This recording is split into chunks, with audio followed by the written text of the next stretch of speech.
7 steps on how to cook a fried egg. Step 1, grab your egg. Ta-da. Step 2, grab a pan.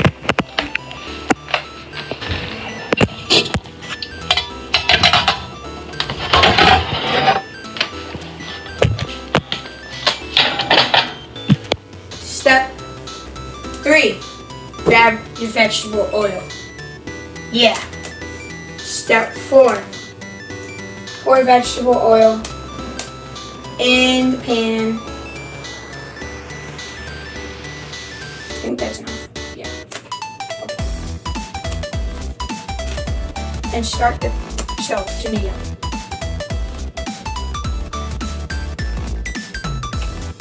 Yeah. Step 5, crack the egg.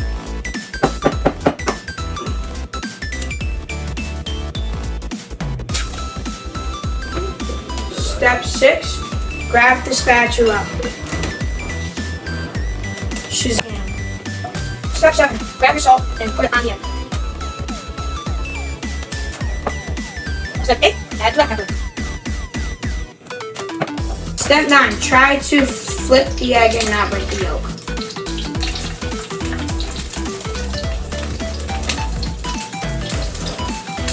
Step 10, keep cooking the egg until crispy. Step 11, you want to take out the egg and put it on your plate. And voila, you can enjoy